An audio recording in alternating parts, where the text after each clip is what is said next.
Super Smash Bros. Ultimate has finally come out, and it's a triumph.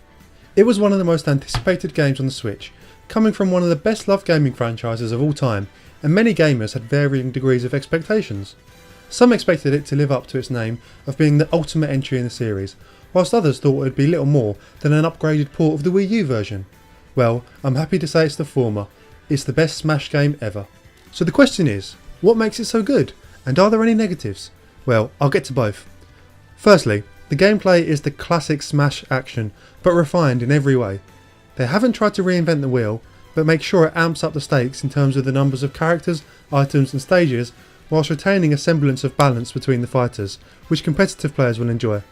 Being a Smash game, it's not perfectly balanced by any means, but the gulfs between different characters seem lessened for a number of reasons. Sakurai and his team have plainly gone to great lengths to work through every character's movesets and fighting styles, and whilst at first you may not notice all the changes, as you play with them it becomes more obvious. It definitely feels as if they've managed to level the playing field far more than in previous years.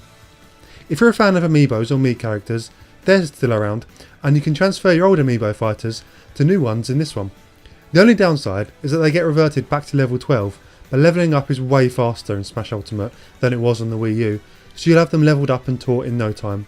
Mii characters work largely the same way as they did in the Wii U too, except this time there are more costumes to collect and customise the options with. Of course, being a Smash game, there are plenty of brand new characters. Joining the battle this time around is every character that has ever appeared in a Smash game before, as well as newcomers such as King K. Rool, Ken, Inkling, Simon Belmont and many more.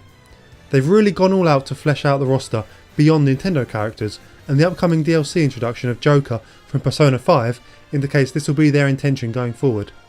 Above and beyond the already announced DLC releases next year, I predict Nintendo is going to support this game for a long time. It feels as if they've worked on building a platform that is going to last the entire length of the Switch's lifespan, meaning there's going to be a lot more coming in the next year. Disregarding what's coming up though, what's already here is way more than enough already. You would never need to get any DLC and already have a game that is absolutely filled to the brim with content. There are 76 characters in all, 103 stages, 850 music tracks and bucket loads of spirits. Spirits are the replacement for trophies in previous games and now actually have a use. Instead of a nice 3D model, it's just a flat 2D image, but that's a fair enough swap for them actually having a use. Smash Ultimate features a mode called World of Light, and it essentially is a light story mode crossed with the challenge mode from previous games. In this mode, you travel across a big world map, beating puppet characters and collecting spirits, which transfer various buffs to your fighters, as well as power you up in different ways. These spirits themselves can be leveled up, and it's great fun to beat a hard challenge by combining a set of spirits that work best for that situation and challenge. It's a great little mode, and it's a lot of fun. The only downside is it doesn't have a huge amount of replayability to it, but the game makes up for this by having a separate spirit board challenge, in which there are endless challenges to collect all the spirits in the game. The spirits feature characters from across Nintendo's and gaming history, even from franchises which are not yet represented, such as Rayman. Beyond the new World of Light mode and the spirit mechanic, the old favourites return. Classic mode lets you pick a character and blast through 8 stages of increasing difficulty until you get to a bonus stage and the boss fight. This time around, there are more bespoke bosses, such as Dracula from Castlevania, however most fighters will still come up against the old gloved baddie himself, Master Hand, who is as tough as ever. It's a little easier to beat classic mode this time, as if you die you're able to spend gold to carry on from where you were, but you do lose a little intensity, which means that the rewards one gets at the end are a little lower. Of course, there is still the simple Smash mode, and that is where the game truly shines. Playing with other people is just as mad and chaotic as ever, and Smash Ultimate gives you even more ways of customising the experience. There are little changes too, such as being able to save a specific set of settings to use whenever you want, and put in the stage selection before character selection so people don't moan about their character choice not fitting a level, which helps to tweak the mode, but at its core it's the same fun it's always been. That's the theme really of Smash Ultimate. It's the same, but more. In every way, it's more. At the start of the video, I did mention there was some negatives, and I'm going to touch on them now.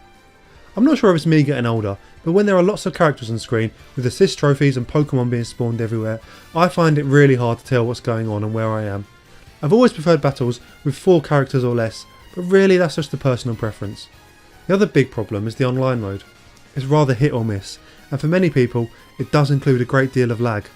The problem with it stems from the fact that each match is slowed down by whomever in the battle has the worst connection, so having the best one in the world won't help you. Not only that, but you can only really set a preference for the type of match you want. So if you're looking for intense one-on-one, no-item matches, they can be hard to find, as most players want the big Royal Rumbles. But don't let the negatives tarnish the image of this game.